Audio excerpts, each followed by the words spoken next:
Se é torcedor raiz, já se inscreve no canal, ative as notificações e deixe nos comentários de que estado você nos assiste. Agora vamos às notícias.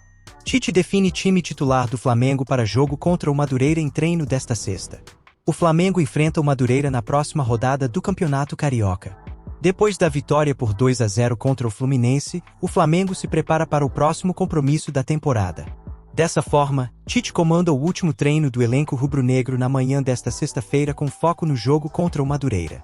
Segundo a apuração do Coluna do Fla, o elenco do Flamengo treina no Ninho do Urubu a partir das 9 horas, horário de Brasília, desta sexta-feira. No centro de treinamento, Tite define o time titular que vai a campo contra o Madureira, no sábado. Depois de ter enfrentado o Fluminense, o Flamengo de Tite se prepara para enfrentar o Madureira. O jogo acontece neste sábado, a partir das 16 horas, horário de Brasília, no Maracanã. Antes de mais nada, vale lembrar que o jogo é válido pela 11ª e última rodada da fase de grupos do Carioca. Ex-jogador do Flamengo revela briga no elenco campeão brasileiro de 2009. Toró comentou que voltou a falar com Juan apenas 3 anos depois. O Flamengo coleciona histórias de resenhas e também de brigas. Toró, ex-volante do time rubro-negro, comentou sobre uma discussão com Juan, ex-lateral do Mengo. Ainda de acordo com o Meia, os dois atletas ficaram sem se falar durante 3 anos, até o dia em que o clube carioca foi campeão do Campeonato Brasileiro de 2009. A gente se apresentou junto, Valdir Espinosa, eu, Juan, Angelim, Marabá e Rodrigo. Eu fiquei 5 anos no Flamengo. O primeiro ano nosso foi maneiro e o segundo também. Quando o Papai Joel chegou, a gente brigou. Ficamos 3 anos no Flamengo sem nos falar, de 2007 até a gente sair.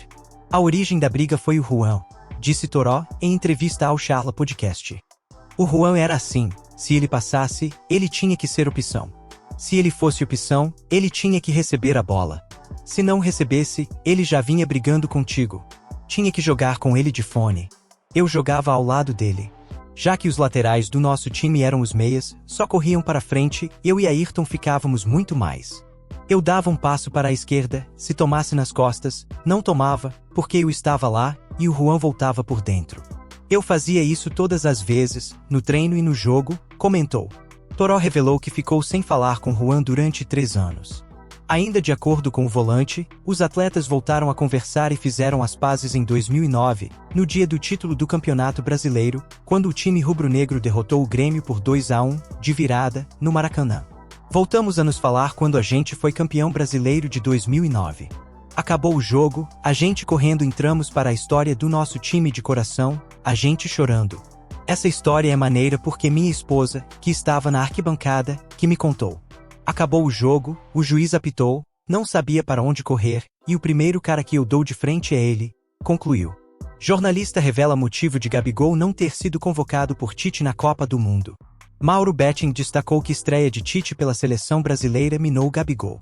Gabigol terminou a temporada de 2022 em alta, com os títulos da Copa do Brasil e da Libertadores, sendo o autor do gol no torneio continental. No entanto, o atacante não recebeu a convocação de Tite para a Copa do Mundo, disputada em novembro daquele ano. De acordo com o jornalista Mauro Betting, o camisa 10 do Flamengo perdeu a vaga em 2016, quando o atual comandante do Mengão estreou na seleção brasileira. No dia 1º de setembro de 2016, Tite fez o primeiro jogo dirigindo a pentacampeã, com vitória por 3-0 sobre o Equador, fora de casa, nas eliminatórias da Copa do Mundo. Na ocasião, Gabigol ficou no banco de reservas e, segundo Mauro Betting, o atacante não se mostrou empolgado com os gols do Brasil na partida. Em 2018, o Tite chamou alguns jornalistas para conversar com ele na CBF. Fiquei 6 horas, almocei com o pessoal. Eu perguntei sobre o Gabigol. O Tite, de uma maneira muito elegante, falou que o Brasil estreou contra o Equador e, segundo o Tite me transpareceu, ele não falou, mas transpareceu, e depois eu fui checar com jogadores que estavam lá, que o único cara que não comemorou os gols foi o Gabigol.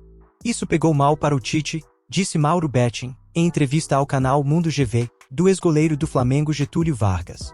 Ele, Gabigol, não é mais chamado, não foi pelo futebol, mas pelo ambiente de seleção que o Tite queria criar. Meses depois, em um café com o Vampeta, eu comentei essa história. O Vampeta falou no ar, o Tite contou pro Mauro Betting que o Gabriel não é de grupo. Quero me defender e dizer que o Tite não falou com todas essas letras, completou Mauro Betting. Apesar de Mauro Betting ter dito que Gabigol não teve mais lembranças, o atacante recebeu novas oportunidades. Inclusive, esteve na Copa América 2021, quando a Argentina foi campeã em cima do Brasil, no Maracanã. No entanto, no Mundial do Catar, o treinador chamou Pedro, e não o camisa 10 do Flamengo. Se você curtiu o conteúdo, já deixa aquele like e não esquece de se inscrever no canal. Até a próxima atualização.